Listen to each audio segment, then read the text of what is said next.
This trip ahead, but first I want to speak with Republican Congressman from Texas, Babin. Representative Babin knows about the damage wrought by Harvey firsthand.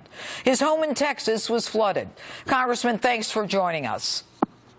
Oh, it's great to be with you, Judge. Dire circumstances over here, but we're going to get through this. Well, you know, if I know anything about Texans, I know that you're going to get through it. I know you're going to work together.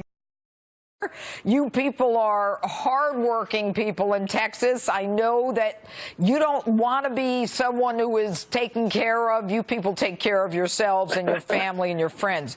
But I must tell you, Congressman, and I'll talk about this a little later in the show, my family lost our home in a flood. And so I know the havoc and the devastation. How are you and your family dealing with this? What, if anything, is lost in your home, or is your home lost totally? No, my home was not flooded. We had waters around it, but let me tell you something. Thousands and thousands of our constituents have lost their homes. And you said it, Judge, best. Texans are very tough. They're resilient. They're self-sufficient. But we need help. And we can't do it alone. We haven't been doing it alone. A lot of folks have been coming in to help us, neighbors helping neighbors.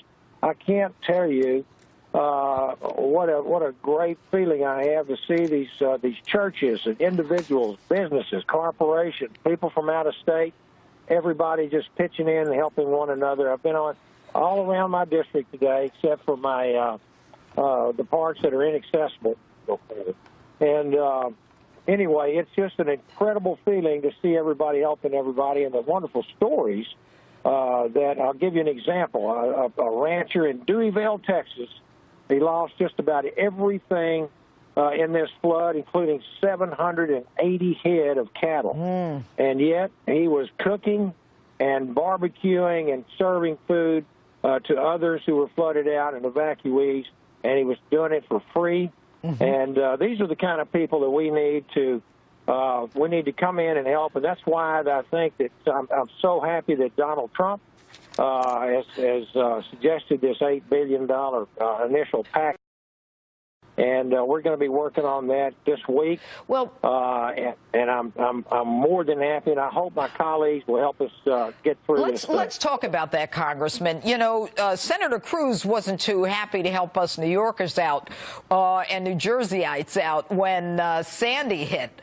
How do you think that's going to play when he is seeking money, and the president as well, for the people of Texas?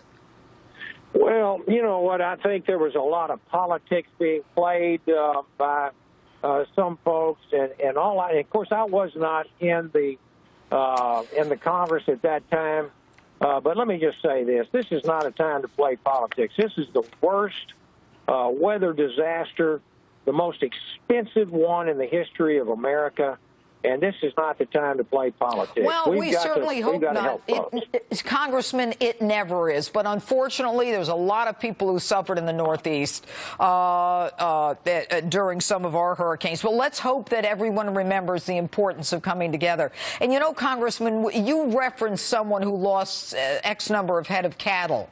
Do you worry about disease, mosquitoes, E. coli, people not having access to fresh water, food, you know, grocery stores being flooded? How are you guys dealing with that? We're dealing with it with helicopters. I mean, I personally delivered a huge load of food and supplies to several areas that were stricken in my district, even today in Newton County and also in Orange County. But we're dealing with it, and let me tell you something. The private donations, the churches, the individuals that are coming over and helping others. As I said, even if first responders lost their homes as well, they're still out rescuing people. It's incredible to see people that are stepping up to the plate. You know, folks don't have their hands out down here, but they know when they need help, and that's exactly what's happening. Right. And so I'm very, very happy and gratified to see everybody doing this. Yeah, and I think, and I must tell you, Congressman, I think it's your lieutenant governor who talked about the flotilla, so much like the flotilla of Dunkirk, and so many people coming from around the country to help Texans. Oh, it's just amazing. Florida, Louisiana, especially Louisiana, all of our neighbors have been coming in. Pennsylvania, Oregon, unbelievable amounts of people are down here helping folks. And, you know, we're going to get through this thing. I still have some areas of my district that are inaccessible. We've got some major problems down in the eastern part of Harris County.